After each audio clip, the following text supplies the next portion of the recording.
Michael's presentation tonight will highlight major comet hunters from history to today, outlining current hunting methods, including his SWAN discoveries, and will review key professional sky surveys, past, present and future, with LSST, that's the latest new telescope, poised to revolutionise astronomical discovery. I've talked long enough. Ladies and gentlemen, please make welcome Michael Mattiazzo. Thank you, Gerhard. Yep. Now, just hopefully you can hear me at the back. Good enough? Yep. Terrific. Excellent. Okay. So what you're seeing here. So before I discuss comet hunting, we need to sort of figure out what comets are. So this is a photo of C2024 G3 Atlas, which I had the privilege of witnessing earlier this year in January. It was a spectacular sight, naked eye, 15-degree tail of the second magnitude, very obvious. I've seen over 280 comets visually, and this ranks as number 3 on my personal list. Now, it was almost a great comet, if not for its nucleus disintegrating. So it's you can't see much of a head there, but yeah, unfortunately it sort of disintegrated, but it still ended up being an extremely spectacular sight. But look at this photo and just imagine yourself 2 millennia ago. So go back in time, and you had no knowledge of physics or astronomy. You know, the skies were pitch black because the light bulb wasn't invented. The stars were fixed in the sky, and the only things that were wandering around were the sun, the moon, and the five naked eye planets. You didn't know Uranus or Neptune existed. And so you thought that the Earth was at the centre of the universe as well. So then came along an object like this. What would you have thought?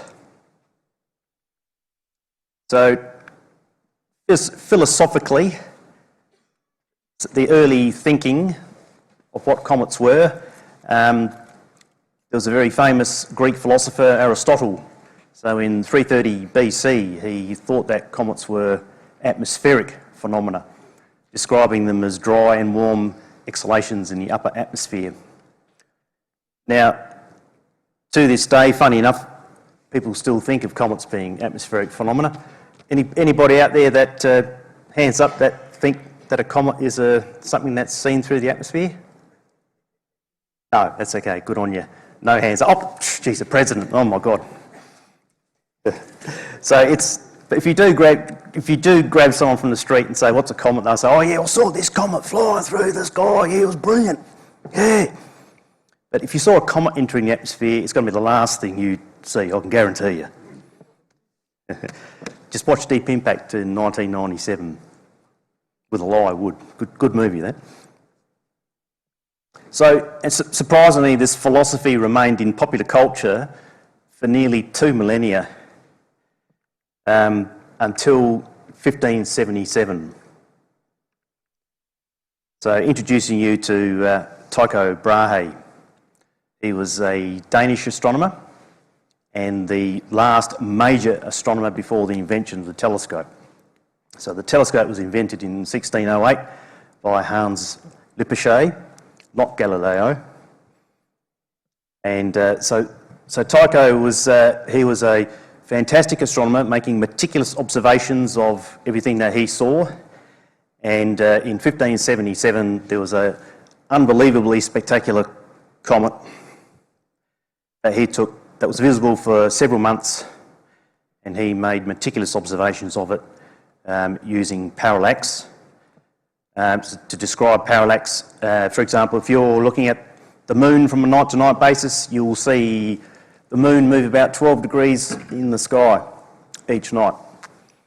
whereas this comet was moving much slower. It was only moving in a couple of degrees each night. So he made the conclusion that it was significantly more distant than the moon. But the thought there was that he still thought of comets as not being bound to the solar system. He thought they moved in linear paths. But actually, he is actually correct in some way, because the third interstellar comet that's cruising through the solar system at the moment is moving in a near linear path. Yes. Yeah. You mentioned about Tycho's parallax observations.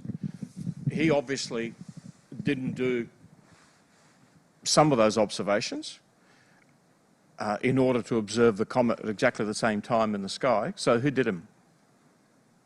So I didn't quite get that question. You're talking about parallax. Yeah.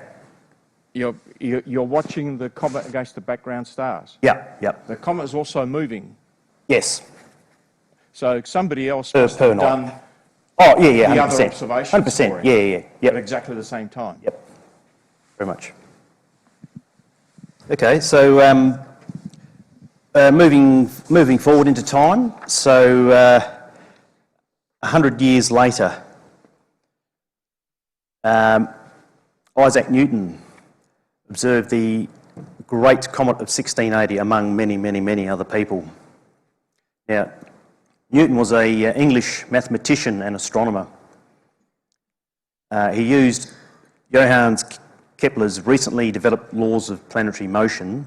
He was able to demonstrate that the great comet of 1680 moved in a parabolic orbit around the Sun, and published what is arguably the most important works in the history of science, the Principia Mathematica.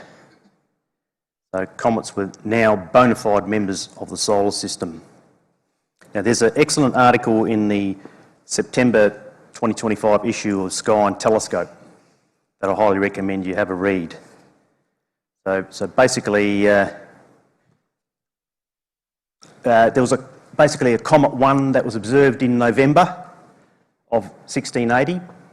It had a beautiful 30-degree tail before entering. It was visible in the morning sky, and then it disappeared into morning twilight. And then 3 weeks later, an even more spectacular comet appeared in the evening sky with a 70-degree tail. So Mr. Newton came to the conclusion that the first comet was the same as the second comet, just rounding the Sun in a very extremely elliptical orbit. It was this is where the Sun's located here, so it was basically a sun-grazing comet. Not of the Kreutz variety, because the Kreutz comets are southern favoured. This was a northern sun grazer.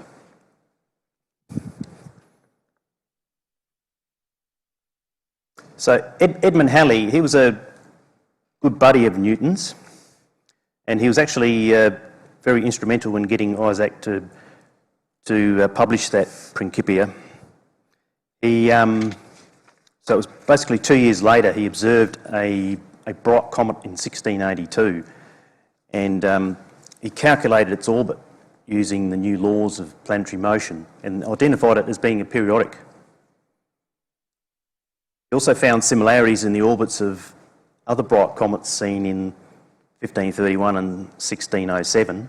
If you do the sums, he suggested that the trio were actually a single comet making return trips around the Sun every 76 years. And he correctly predicted its return in 1758. But he didn't live to see his prediction come true. He's also history's first known periodic comet, later named in his honour, 1P Halley.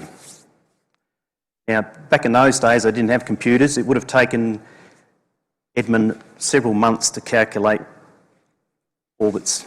That would take me literally milliseconds on my laptop. And this is a wonderful photo taken by Mark Sampson from the Astronomical Society of Victoria. He captured some beautiful images of Halley in its 1986 return. This is what this was my first comet, and that's what had me hooked on it. So it's going to return in 2061. So if you're a younger member of the crowd, and I do hope to see it myself for the second time in my life, it should be quite a nice sight.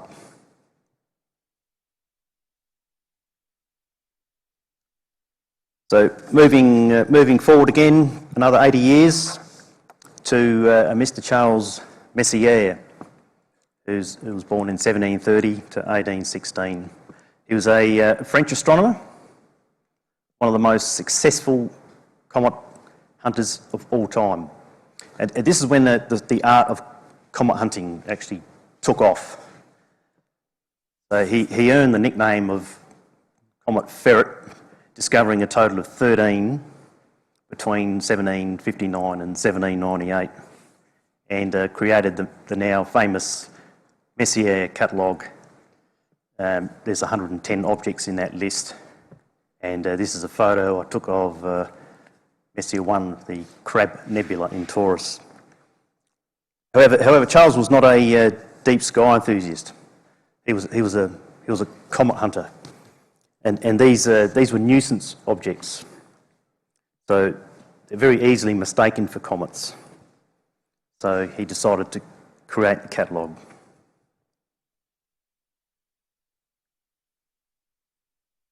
There was an episode at his wife's funeral as well. He was actually more upset by a comet discovered by his friend and rival Pierre Machine than the death of his wife. His finest discovery was the Great Comet of 1769, which was ended up being called Napoleon's Comet because Napoleon was born in 1769. So, you know, comets meant to be the birth and death of kings and all that sort of stuff. And interestingly, it was also observed by Captain Cook on his way to Tahiti to observe the transit of Venus before he discovered Australia's east coast in 1770. So, moving forward once again, we've got 40 years. We've got Jean-Louis Pons, another French astronomer. He was the greatest visual comet discoverer of all time, with 37 credits between 1801 to 1827, and 5 of those are periodic.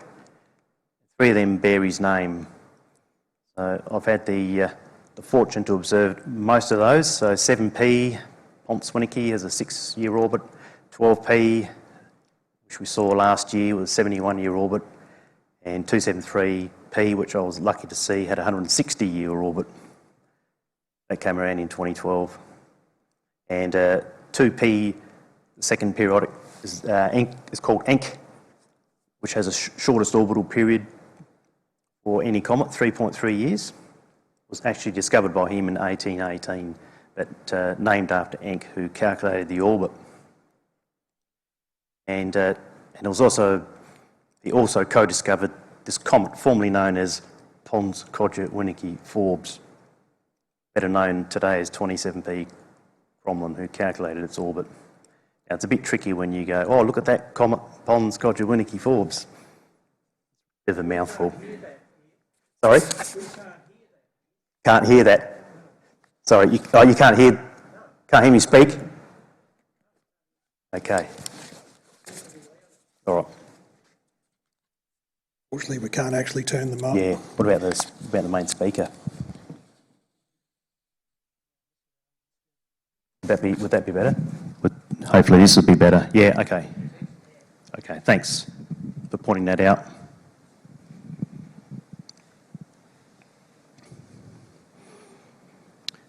So moving another 80 years ahead, we've got William Brooks, who was a British-born American astronomer operating at the Smith Observatory in Geneva, New York. He was the second most prolific comet hunter of all time, discovering 27 comets between 1881 to 1912. And he set a record in 1886 by discovering 3 of them in the space of a month. And this is a fitting set of observations here of the 12th periodic comet, capturing both discoverers Ponce and Brooks. I took these images using my C11 RASA between the April 30 last year to May 7. So it was a beautiful object, quite low on the horizon, about 4th magnitude, but very photogenic. So Pons had found that in 1812, and then 71 years later, Brooks had rediscovered it back in 1883. So if you missed the event last year, you'd have to wait another 71 years for it to come around.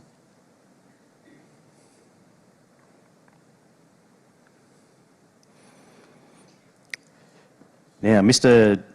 William A. Bradfield. I'm sure that many of you in this room know who he is. Can I have a show of hands who doesn't know who William Bradfield is? Okay. So he was born in New Zealand. He'd moved to South Australia to work at DSTO as a rocket scientist back in the 50s. And he observed this great comet, Bennett, in 1970, which piqued his interest. And he started hunting back in 1971 using this 100-year-old telescope. It's just a 6-inch refractor, and he created a homemade mount for it, which was perfectly adapted for comet hunting. So between 1972 to 2014, he visually, using his eyeballs, discovered a total of 18 comets. And his 18th and final discovery, C 2024 F4, Bradfield, came on the 23rd of March 2004.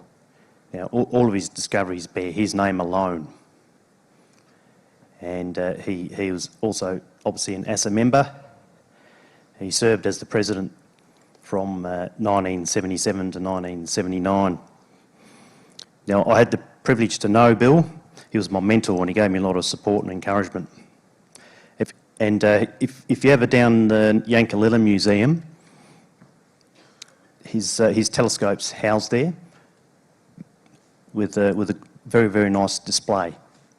So, if you're ever down there, Yankalilla, just pop into the museum there and have a look. So, Bill is an ASSA member, South Australian. This 18 discoveries are going to be pretty hard to beat.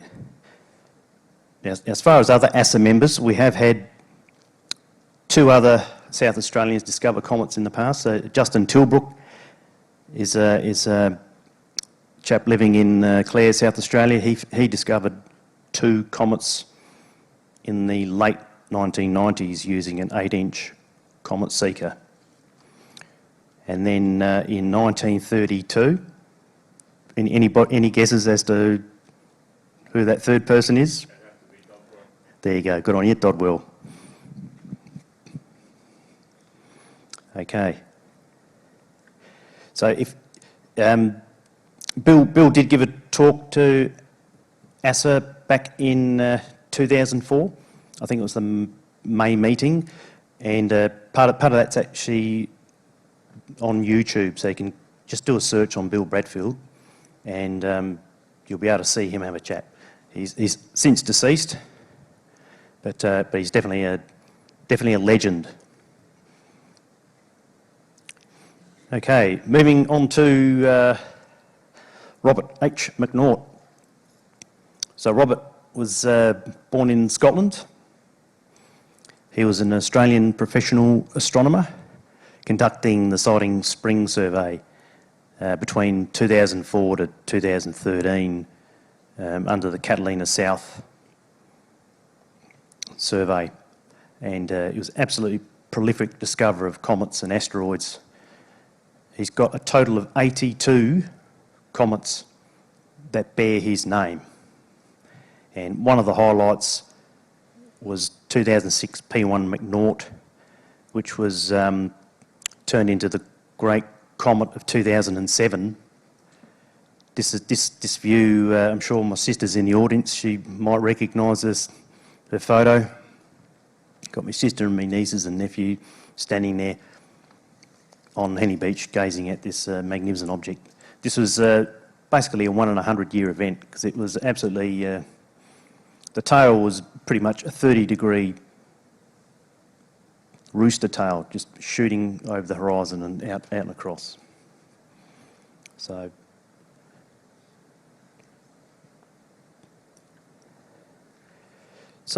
moving on to my credits, SWAN Discovery credits. Now, the reason I don't get my surname onto these things is that I'm not using my own equipment. I'm using NASA spacecraft. This is the SWAN is the camera on board the SOHO. It's an ultraviolet camera, all sky, but very, very low resolution. So it was back in April 2003 I started hunting the thing for these, and actually discovered something. A tiny little white dot there that's inside that circle was a new object, which I picked up in April 2003, but no one was able to confirm it from the ground. And about a month later, Eric Christensen from the Catalina Sky Survey, he discovers a new comet, and then once that orbit was determined, it was found that the SWAN object and this new one were the same, one and the same. And it's actually a short period comet. It's got the designation 210P. And unfortunately, the International Astronomical Union didn't give any credit to SWAN. Now, it does make a favourable return this October, reaching about 9th magnitude in the evening sky later this month.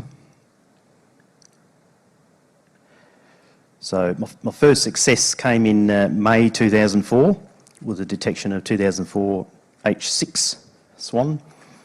It was quite a buzz being able to just detect it on my laptop, and then during the afternoon, and then just racing out with a pair of 25 by 100 binos and scanning and being the first person in the world to visually detect it. But then it was very low on the horizon, and it was actually approaching the solar conjunction, so I had to wait another week before reconfirming it in the morning sky. But part of the problem was trying to convince the Central Bureau that the comet was real, because they keep receiving numerous never confirmed reports of SWAN comets, like the one last year. So I had to show proof. And so this was at 2004 Alpana Astro Camp. I was very busily getting up at the crack of dawn to take an image. So there's your proof. It's got a coma and it's got a tail. So who says astro camps are just for mucking around and looking at deep sky stuff? So since then, I've got discovery credit for 10 comets. 3 of those were solo finds, and 7 of them were shared with other keen hunters. So it's a very competitive situation. And one of my favourites was 2020 F8 SWAN. We'd just gone into lockdown in Victoria and had a bit of spare time just playing around with my computer, and lo and behold, spot something on the SWAN and then go out and start taking images of it. So that was a tremendous buzz in a sort of downtime, if you know what I mean. So how the hell do I find these bleeding things? So this is a all sky map in ultraviolet showing the Earth. So it's basically showing the entire sky. This is where the Earth is, and that's where the Sun is. And you can see the Milky Way's got a lot of background sources, ultraviolet sources. And there's a little suspect object over there. So how do I know it's a comet?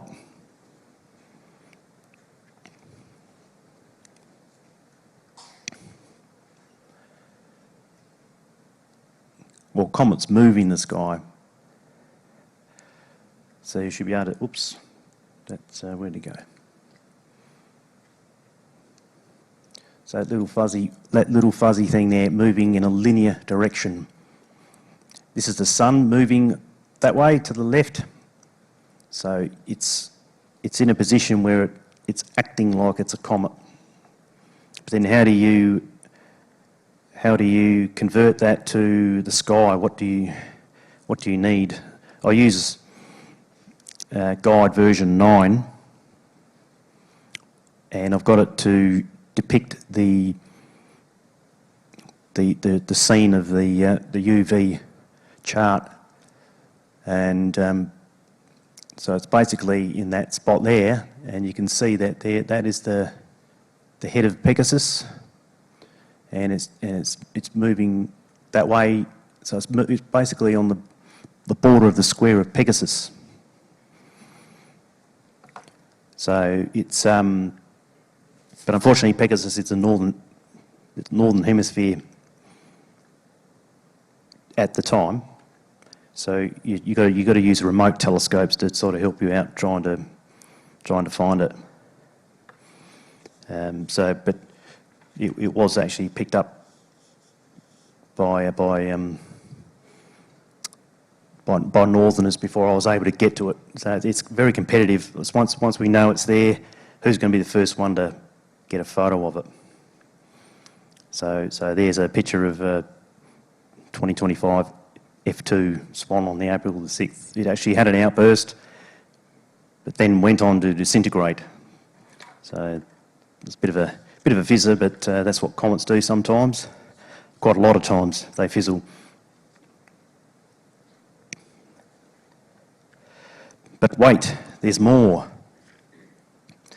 So this is another SWAN comet on the right-hand side, introducing you to C2025 R2 SWAN. Now this photo comes courtesy of Jared Ruiff. I'm sure many of you know who Jared is. He makes an apology tonight. But this is a tremendous photo, and I personally think it's a contender for the 2026 Solar System Award, showing a rare double comet rendezvous. So on the left-hand side is 2025 K1 Atlas, which is heading sunward. It's about 10th magnitude at the moment, but it's next week it makes a death dive near the orbit of Mercury, and I personally don't think it's going to survive its encounter. But R2 SWAN, however, will be getting better situated over the next several weeks. It will be closest to the Earth on the 20th of October at 0.26 astronomical units. Last night I got a visual estimate in the binoculars at 5.9. So if you want to know more about these comets, read the current issue of the ASSA bulletin. Michael, the red star is actually Mars, isn't it? No, that's out of the field of view at the moment. Yep. Yeah, but they were very close to Mars as well. Yep. So wider field view would have been able to see that. So looking at discoveries like since the invention of the CCD chip back in the early 90s, we then started to develop the professional sky surveys. So once the professionals started scanning the sky every night, it started to get more and more difficult for the visual observer Like Bill Bradfield, for example, he was in the right moment in time for him to do that. So now it's getting increasingly more and more difficult for someone like me to go out and image the night sky and discover something. So it all started with the linear and neat surveys back in 2000. So we're seeing quite a lot of linear neat comets.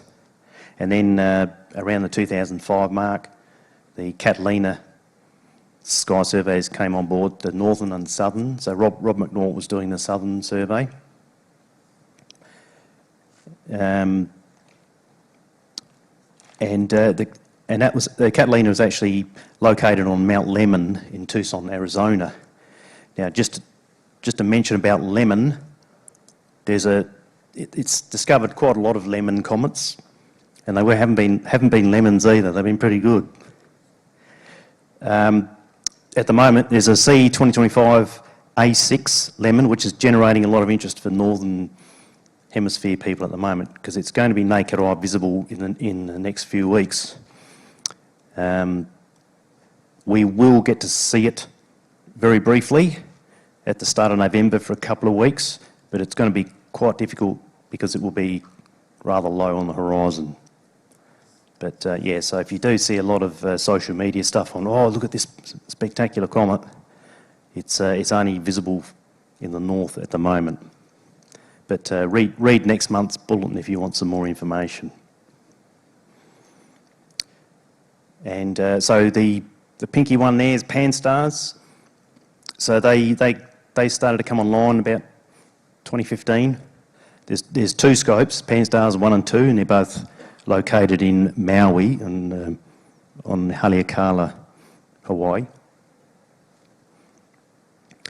And then the other notable contributor is Atlas, which are kicking around 2019, 2020. And that's obviously found the one that was in that previous photo, as well as that fine comet G3 that I showed you at the start. Now, there's a couple of things to note here. So note the increasing number of discoveries since 2000. And then note too,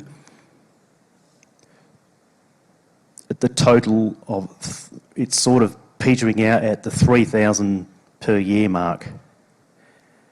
Okay, 3,000 a year.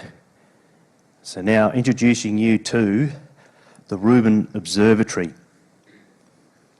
Now the Rubin is going to revolutionise astronomical discovery. This is LSST CAM, the world's largest digital colour camera. It has 3.2 gigapixels. You would need 400 high-definition TV sets to display each image in its full resolution. And you couple this to an 8.4 metre telescope.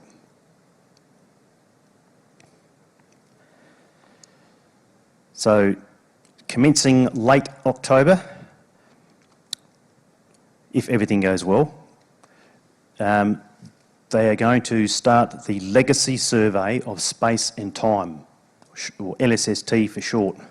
This survey is going to generate an ultra-wide, ultra-high definition, 10-year time-lapse record of the universe. So every image is 10 degrees square wide, and they'll be taking one of those every 40 seconds. It's going to generate 20 terabytes of data every night, and it will be capable of imaging the entire sky, visible sky. It's located in Chile, so it'll be mostly southern hemisphere, in under 4 nights, assuming you've got 4 clear nights in a row. And a single image alone will get you to magnitude 24. Now, current survey limits are 22, mag 22. So it's 2 steps, 2 orders of magnitude fainter than existing.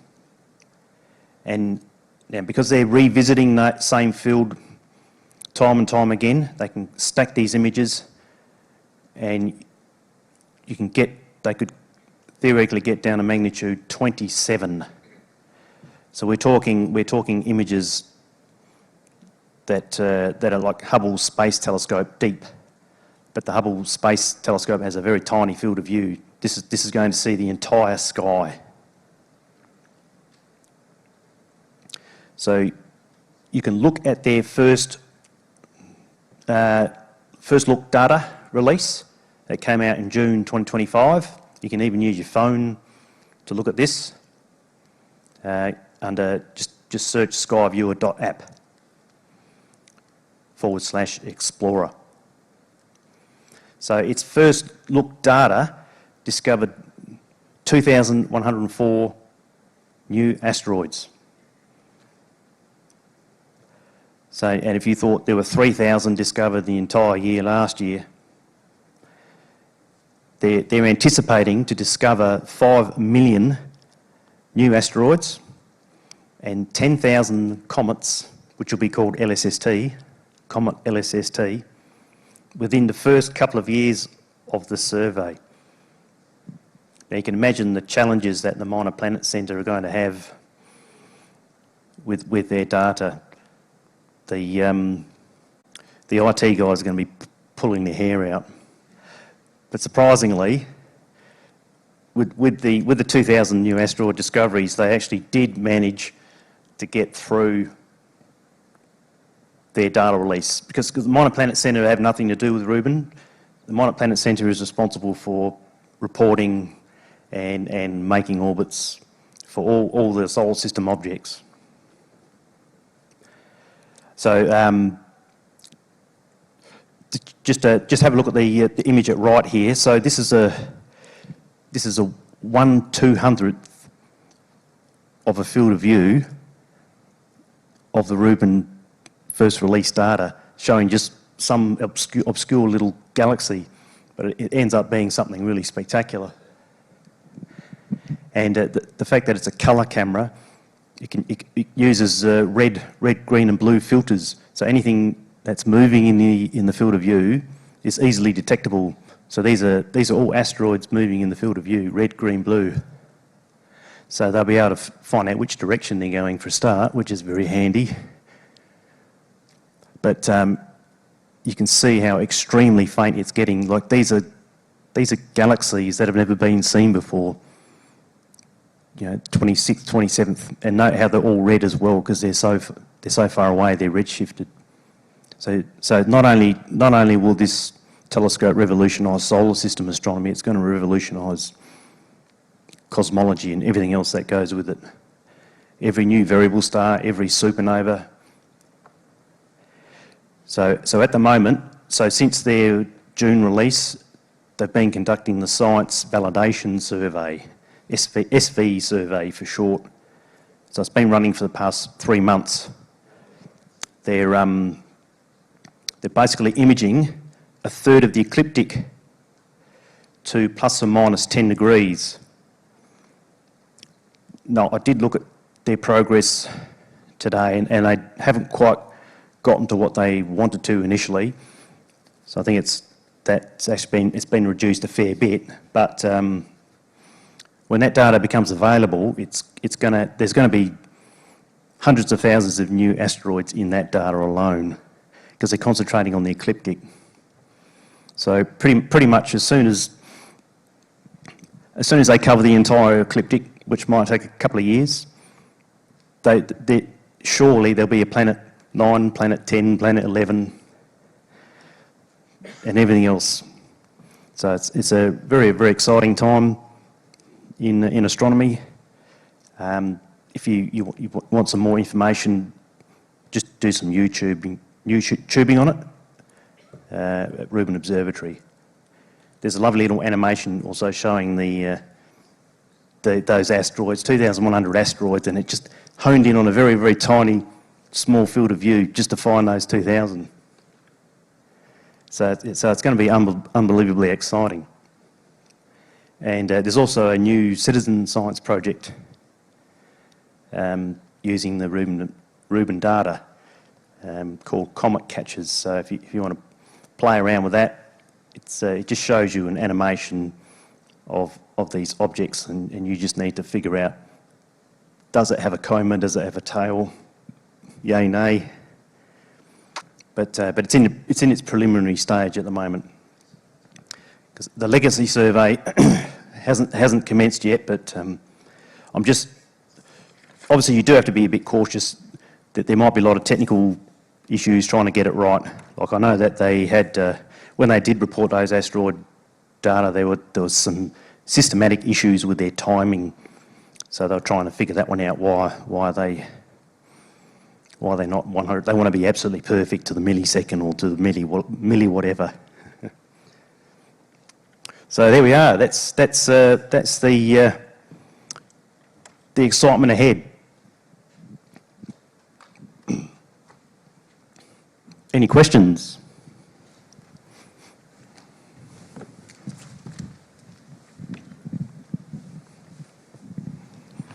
How do they get rid of the effects of those pesky muskies and other interfering satellites? Yeah.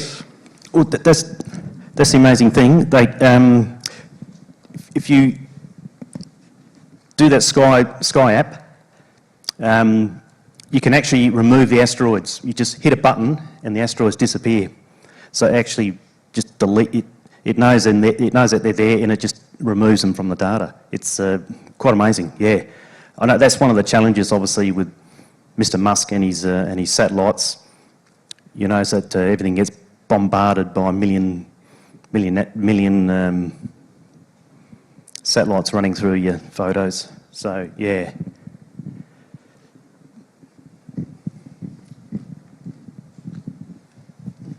Thanks for that. It was fantastic. In that second to last slide, you had the lines with the colours. Does that give an indication of the direction it's going, or is that? That's right. Yeah, I'm presuming they do red first. Red, blue, green. So red would be the. So okay, that gives you an indication of which way they're going. Direction. Yeah. Cool. Yep. Yeah. So yeah, you can just have a look on your phone, skyviewer.app. You can play around with the image. It's a 10-degree square field of view, going down to some incredibly faint magnitude 27, and you just keep zooming in, and the more you zoom in, the more data just pops out at you. So you're looking at 1/200th of that field of view. Wow. As I said, you needed 400 high-definition TV sets to show an image in full resolution.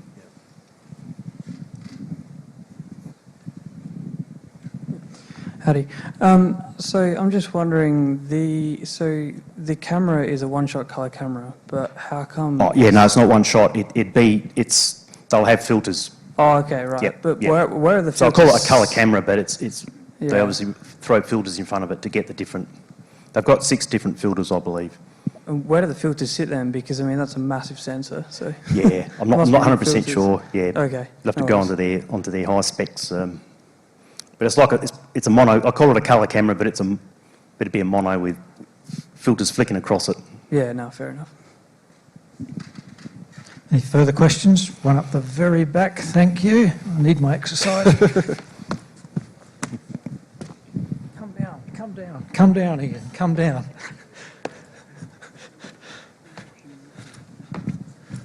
Thank you. Thanks for your presentation. In the original formation of the solar system from the actual primeval disk, which was really on a flat plane, of course the Oort cloud is further out from the formation of the planets. Why are the comets not in that plane? Why do they seem to have random angles across the presentation to the Earth? Yeah, so when you look at the Oort cloud, well, there are actually a lot of comets on the ecliptic plane.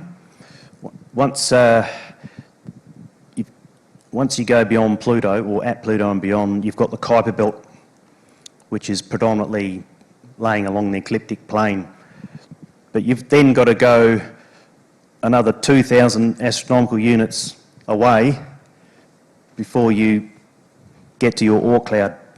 So the Oort cloud is much, much, much further away than your ecliptic plane. Hopefully that's a bit more. Hopefully that's understanding where you get the spherical distribution of comets that come from very, very far away. Like these parabolic objects are virtually up to 100,000 AU, basically halfway to the nearest star. Okay, any further questions? G'day, thanks, Matty. Really enjoyed Two your in the talk. middle here. As you were working through that historical narrative of comet discoveries, I was just reminded of another comet discoverer who I think of primarily as a variable star observer, Leslie Peltier, who from, I think, 1925 through about 1954 discovered about 12, or co-discovered about 12 comets. So I just wanted to throw that in as an extra historical nugget. Yeah, thanks for your talk. Yeah, thanks, David. Yeah, I know it's very hard to, because I can throw a lot more in there as well. I didn't put Terry Lovejoy's effort in there either, but because Terry's a amateur astronomer in Queensland. Terry Lovejoy, he discovered a great comet in 2011. It was a Kreutz-Sanger. It was absolutely spectacular. So I could have thrown that one in to show you as well. He's one of Australia's sort of latest hunters. But I think it's going to be all over for us now, because once the Rubin gets going, it's going to discover objects at a 25th magnitude, like many years before they even turn up here. So it's going to be a total waste of time. You'll just have not another comet LSST, another comet LSST, another one, and another one. But that doesn't bother me at all. I'm really excited, to be honest. Now, does this mean that we're going to be able to detect the ones that are likely to hit the Earth more easily? Yeah, definitely. Yep. Yes. For example, the R2 SWAN is rounding the sun. Like we discovered it so bright, which is very unusual, because it actually spent quite a fair bit of time near the sun, and now it's actually coming away from the sun and it's approaching Earth. It's only going to get to 0.25, but had it been a few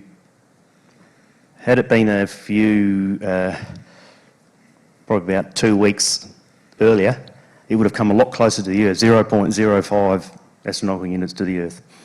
So actually, it's the ones that are coming sunward are the most dangerous ones, because you can't see them until it's too late. But yeah, if you can find them way too early before they get behind the sun, which the LSST will, but then again, it's only covering what it can see, and that's only the southern sky. So there's still patches in the northern sky that'll be available, but you've still got the Pan-STARRS survey working there in the Tucson, the Catalina. So it'll be pretty well covered, extremely well covered. I read, me? I read many years ago that there was a glow in the Earth's upper atmosphere because of electrical discharges, and you could ascribe a magnitude to that, say for argument's sake, magnitude 24. Now my question is this: since there are obviously huge numbers of objects in the universe which are fainter than that, how from a ground-based observatory can you see something that's fainter than the upper atmosphere glow? The Rubin Observatory is located very high in Chile, very high, very cold. It's also about the resolution of the camera, the size of the mirror. And let's not forget, Rubin's not the only one that's... There's an extremely large telescope being built at the moment, also in Chile, which is going to have a monstrous mirror. I think it's a 30 metre, I'm not 100% sure. It'll probably be at least another 5 more years before that comes online, which is going to get even deeper. But yeah, it's just more about the technology than anything else. The technology can overcome the issues you have with air pollution, and so yeah. Who pays What the Rubin telescope is had a price tag of $500 million US, and it's funded by the US government, I believe. So I'm not sure. Hopefully, Trump doesn't shut it down. Right. Perhaps we'll leave further questions at this stage. Michael will be staying for coffee after the show, and will obviously be available for further discussion and talks. But for the time being, you'll close off at this stage, and I need to say thank you very much, Michael, for your contribution, not only for tonight's Comet talk, but being such a prolific author and contributor to our Bulletin magazine, helping fill our monthly editions with news and updates on comets. So as Michael said, if you want to know more about comets, our own Bulletin magazine's probably the first place to go to. Has further references there. So ladies and gentlemen, can we thank Michael one last time? And as a small token of appreciation, we offer our speakers a bottle of something to help them pass those cloudy nights. Thank you, Michael.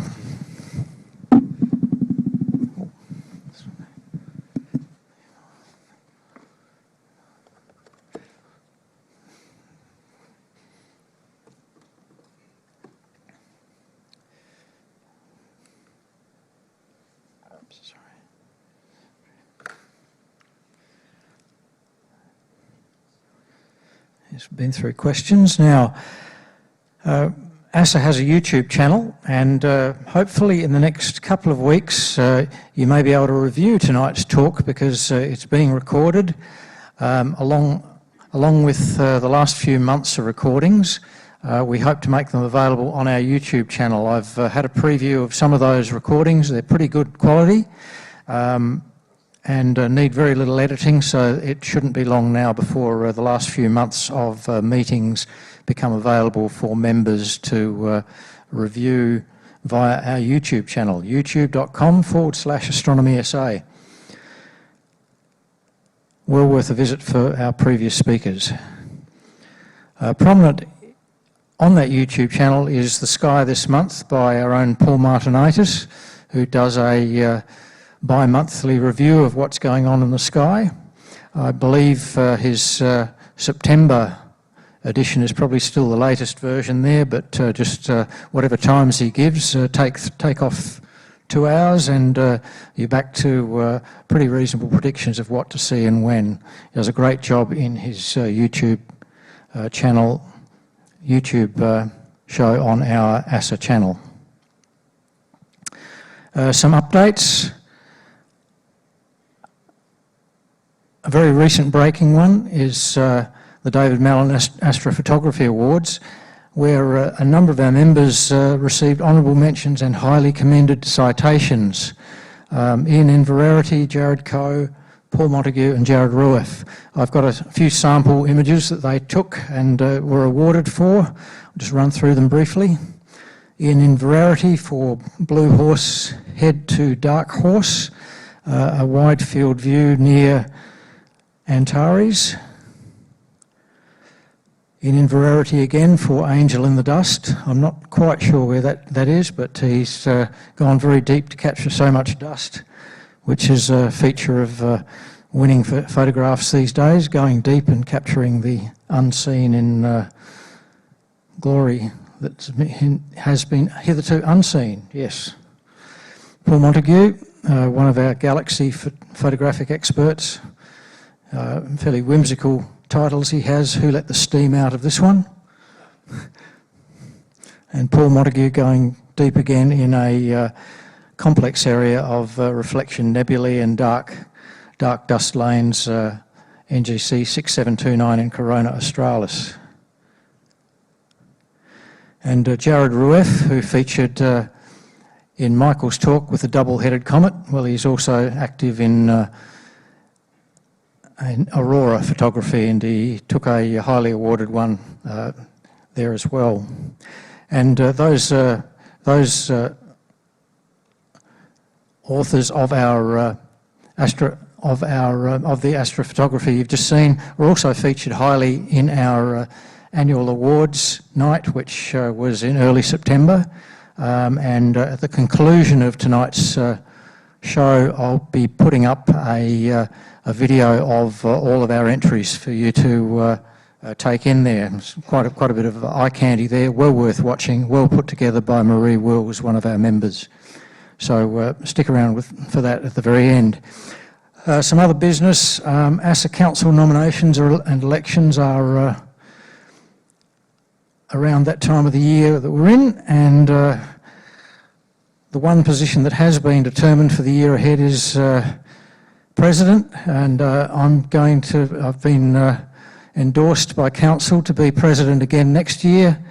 It's the third and final year as limited by Constitution. Various presidents have been very grateful for that clause in the Constitution, as I am too. So it'll be up to Council to find a new president at the conclusion of 2026. But for the time being, I'm it for next year as well. Thank you, I think. Other council officer nominations, they actually close tonight in a few hours. So if you're really keen to get involved, please see our Assistant Secretary. Could you just stand and wave a nomination form above your head? He has several, if need be. They can be filled in and signed. So all nominations officially close in a few hours, midnight tonight. From there, our process is, as by the Constitution, all nominations received will be advised to members before the 1st of November. For any contested positions, there is an election, and voting will open on or before 15th of November and close on the 25th of November, and that is just in time for our annual general meeting on December the 3rd, where we announce who got what in terms of council officer positions for the year ahead. Don't be put off by December the 3rd being an AGM. It's also a general meeting, and we have an excellent speaker coming up there, Fraser Farrell, who'll get us all primed for the eclipses coming up in the next few years, and particularly his consultation work with councils, pastoralists, everyone out there in the eclipse path. Well worth coming to the December meeting, even if it is an AGM. Activities and events for October. For members, we have Astro Imaging Special Interest Group meeting, ASSA at home. Member viewing nights at Stockport and Tooparang and Meldanda, all on the 18th, and Stockport gets an extra one on the 25th of October. For members of the general public, we have public viewing nights at Hawthorndean Oval coming up in the next few months, starting coming up Friday the 17th of October, and then repeating a month after that in succession through to December. And our premier site at Stockport will have its next public start party on the 1st of November. For the members of the public there who are not members of ASSA, keep your eye on our website for ticketing details as they typically come up a week or two before those events. Next month, the education session, Colin Hill will be presenting on cosmology. And Nicola Hughes, our membership officer. Nicola, are you around? Please just stand, wave right at the back. Nicola will be presenting on a famous Australian, who should be more famous actually, Louise Webster, the Australian astronomer who discovered black holes. Should be a great talk. I believe Nicola has practiced her speech already to the South Australian History Society, so it should be, it was good then, it'll be even better next month. ASSA information sheets and merchandise at the back of the hall. I see Rosemary, Andrew and Nicola again. Now we have two sponsors on this screen. Adelaide Optical certainly gives a discount to ASSA members, and I'd be very interested to see if Bentel still offers a discount to ASSA members. We hope they do, because unfortunately they've officially withdrawn from subsidising or sponsoring Astronomical Photography Awards, but we hope they're still there giving discounts to our members, as they've historically done for many years. Benefits of joining ASSA, you can compare the green and yellow dots there. In particular, members typically get active and involved in viewing nights and dark sky camps, and there's a scene of some of our members at Stockport doing visual astronomy and astrophotography there, all with their red lights to protect night vision. One of the other great benefits are the dark sky camps held for members. There's a couple of shots of Alpana near Blinman. You can see telescopes set up on the right there and the camping area on the left. And one that I've just come back from, Bendelby, another fantastic place to go. You can see some of our enthusiastic members there around the telescopes that are going to be used later that night, and also our camping area looking quite green given the recent rains they've had. But yeah, great place to catch up with fellow enthusiasts over a number of days. So, mentioned earlier, we have a YouTube channel, youtube.com/astronomy.sa. Our past meetings there, the sky this night, and hopefully very soon some of the more recent meetings we've had where we've had trouble live streaming, but we have recorded them. So for your perusal there. Thank you to all our helpers tonight. We're always looking for volunteers, of course, so there's our direct link to volunteerism. If you're a member, please consider. Thank you for joining us this evening. Before you go, I'm going to start the video for our annual awards presentation, where you can see the range of work done by our astrophotographers. Oh, and the library books. Joe will come down and monitor the library books that you are obviously keen to borrow at the conclusion of the video. Thank you all for coming. We'll go straight to the video now.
Right, now I think you'd agree there's some amazing objects.